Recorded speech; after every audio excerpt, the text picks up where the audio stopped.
एपरि मने होइथाए जे शब्द गुरुत्वपूर्ण अटे। गोटिए शब्द लोकमानंकु खुशी देई पारे एवं गोटिए शब्द सेमानंकु आघात देई पारे। एपरिकी गोटिए स्वामी एवं स्त्री मध्यरे गोटिए शब्द सेमानंको मुहकु लाल करिपारे किंबा उज्जवल करिपारे। जेतेबेले मु गोटिए शब्दरे परिवार को नष्ट हेबार एवं शब्द कारणरू पड़ोशी किंबा देश मानंकरे हेउथिबा असुविधार खबर देखे सेतेबेले मु अनुभव करे जे जीवन रे शब्द वास्तव रे केते गुरुत्वपूर्ण अटे।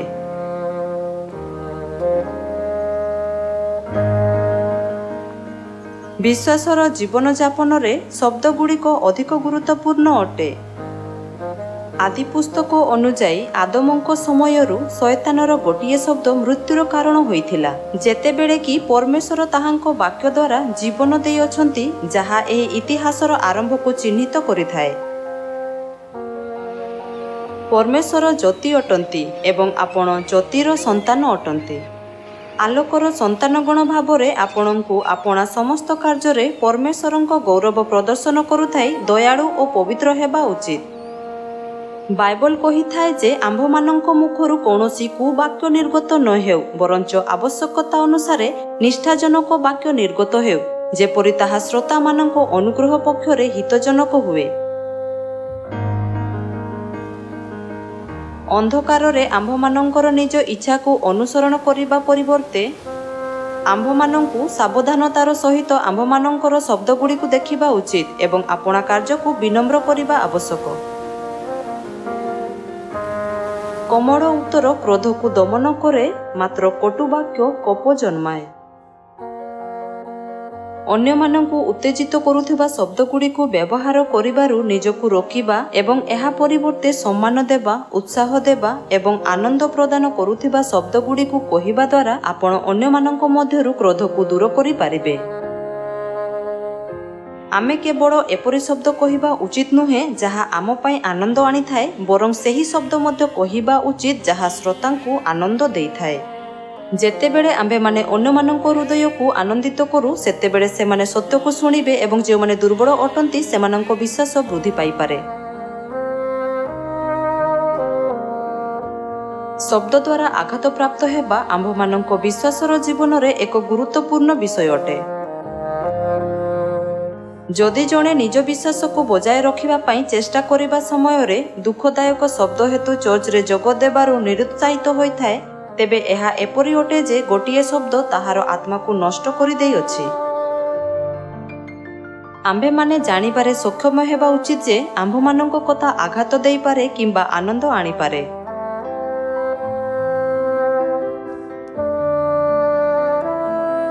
कोन एमिति किछि लोक नाहांती जे माने केवल किछि शब्द द्वारा रक्षा पाई अछंती। जेतेबेले जीशु क्रूसबिद्ध होइथिले सेतेबेले सेही डकायत जे ताहांको सपक्षरे कहूथिला तत्क्षणात परमेश्वरंको वाक्य द्वारा परित्राण प्राप्त हेला।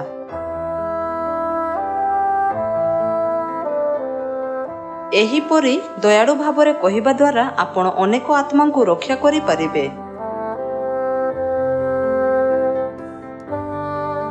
आपण स्वर्ग राज्य राजकीय जाजक अटंती।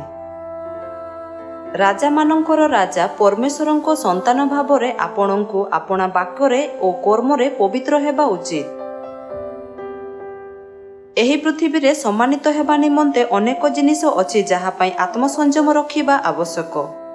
आपण जहा चाहंती ताहा करिबा प्रारंभ रे भलो अनुभव होई पारे किंतु शेष रे आपणଙ୍କୁ ताहा प्राप्त हेबो नाही जहा प्रकृत रे आपणଙ୍କ पई अछि।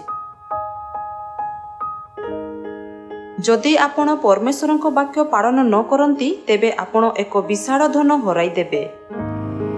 एही वाक्यर पालन करिबार परिणाम स्वर्ग राज्य स्वर्गीय किणान अटे।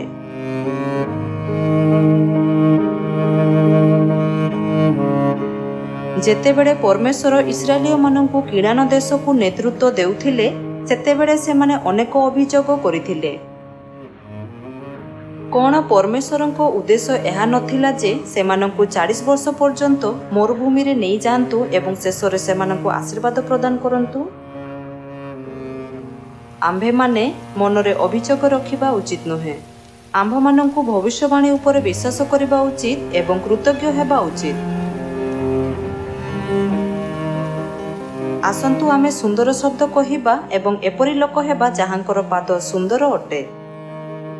ଆସନ୍ତୁ ଆମ୍ଭେମାନେ ସେହି ଲୋକମାନଙ୍କୁ ଯେଉଁମାନେ ଅନନ୍ତ ଜୀବନର ସତ୍ୟ ନୂତନ ନିୟମର ନିସ୍ତାର ପର୍ବ ଏବଂ ପବିତ୍ର ଆତ୍ମାଙ୍କ ଯୁଗରେ ଉଦ୍ଧାରକର୍ତ୍ତା ଖ୍ରୀଷ୍ଟ ଆନସାଂଙ୍କୁ ଯିଏକି ଆମ୍ଭମାନଙ୍କୁ ଏହି ସତ୍ୟ ପ୍ରଦାନ କରିଅଛନ୍ତି ଜାଣିନାହାନ୍ତି ସେମାନଙ୍କୁ ନିଷ୍ଠାର ସହିତ ଶିକ୍ଷା ଦେବା। ଯେପରି ପରମେଶ୍ୱର ଆମ୍ଭମାନଙ୍କ ଜୀବନକୁ ମୂଲ୍ୟବାନ ମନେ କରନ୍ତି ଏବଂ ଆମ୍ଭମାନଙ୍କୁ ରକ୍ଷା କରନ୍ତି, ସେହିପରି ଯେତେବେଳେ ଆମେ ଅନ୍ୟମାନଙ୍କ ଜୀବନକୁ ମୂଲ୍ୟବାନ ବୋଲି ବିଚାର କରୁ ତେବେ ଆମ୍ଭେ ସେମାନଙ୍କୁ ସାହାଯ୍ୟ କରିବା ଏବଂ ବାକ୍ୟ ଭାଗ କରିବା ନିମନ୍ତେ ପ୍ରେରିତ ହୋଇଥାଉ। ପରମେଶ୍ୱରଙ୍କ ପରି ହୃଦୟ ରଖିବା ଦ୍ୱାରା ସୁସମାଚାର ପ୍ରଚାର ସମୃଦ୍ଧ ହେବ ଏବଂ ଫଳ ଉତ୍ପନ୍ନ ହୋଇଥାଏ। ପରମେଶ୍ୱର ଆପଣଙ୍କୁ ଯେଉଁମାନଙ୍କ ପାଖରେ ସ୍ୱର୍ଗରାଜ୍ୟର ନାଗରିକତା ଅଛି ତାହାଙ୍କ ଗୌରବକୁ ପ୍ରତିଫଳିତ କରୁଥିବା ପ୍ରାଣୀମାନଙ୍କରେ ରୂପାନ୍ତରିତ କରିବା ପାଇଁ ଆପଣଙ୍କୁ କେବଳ ଅନୁଗ୍ରହ ଏବଂ ସଦ୍ଗୁଣର ବାକ୍ୟ କହିବା ନିମନ୍ତେ କହିଅଛନ୍ତି। ପରମେଶ୍ୱର ନମ୍ର ହୃଦୟର ସହିତ ସେହି ଲୋକମାନଙ୍କୁ ଶୁଦ୍ଧ କରନ୍ତି ଯେଉଁମାନେ ଶୀଘ୍ର କ୍ରୋଧ କରିଥାନ୍ତି ଏବଂ ଯେଉଁମାନେ କଠୋର ଭାବରେ କଥା କହନ୍ତି ସେମାନଙ୍କୁ କୋମଳ ଶବ୍ଦ ସହିତ ସେମାନଙ୍କୁ ସୁନ୍ଦର କରନ୍ତି। ସେହିମାନଙ୍କ ନିମନ୍ତେ ଯେଉଁମାନଙ୍କ ପାଇଁ ଅଭ୍ୟାସ ବଦଳାଇବା କଷ୍ଟକର ହୋଇଥାଏ ପ୍ରାର୍ଥନା କରନ୍ତୁ। ଦୟାକରି ମୋତେ ଅଧିକ ନମ୍ର ଭାବରେ କହିବା ପାଇଁ ସାହାଯ୍ୟ କରନ୍ତୁ। ଏହା ଏକ ଆଗକୁ ବଢ଼ିବାର ମାର୍ଗ ଅଟେ। ପିତା ପରମେଶ୍ୱର ସମସ୍ତ ବିଷୟ ଶୁଣନ୍ତି। ଆସନ୍ତୁ ଆମ୍ଭେମାନେ ପରମେଶ୍ୱରଙ୍କ ଶୁଦ୍ଧ ପ୍ରେମକୁ ଏକ କଷ୍ଟ ଭାବରେ ଦେଖିବା ନାହିଁ, କିନ୍ତୁ ଏଥିପାଇଁ କୃତଜ୍ଞ ହେବା ଉଚିତ ଯେ ସେ ଆମ୍ଭମାନଙ୍କୁ କିପରି ଗଠନ କରୁଛନ୍ତି। ସର୍ବଦା ଉଷ୍ମ ଓ ନମ୍ର ବାକ୍ୟ ସହିତ ପରମେଶ୍ୱରଙ୍କୁ ପ୍ରସନ୍ନ କରିବା ସେହି ଶବ୍ଦ ଯାହା ଶ୍ରୋତାମାନଙ୍କ ପକ୍ଷରେ ହିତଜନକ ଏବଂ ଅନୁଗ୍ରହକାରୀ ହୁଏ, ସେହି ଶବ୍ଦ ଯାହା ଆଶୀର୍ବାଦ ଆଣିଥାଏ ଏବଂ ଏପରି ଶବ୍ଦ ଯାହା ସ୍ୱର୍ଗରାଜ୍ୟକୁ ନେତୃତ୍ୱ କରିଥାଏ, ଯାହାଦ୍ୱାରା ଆପଣ ସ୍ୱର୍ଗରାଜ୍ୟରେ ପ୍ରବେଶ କରିପାରିବେ।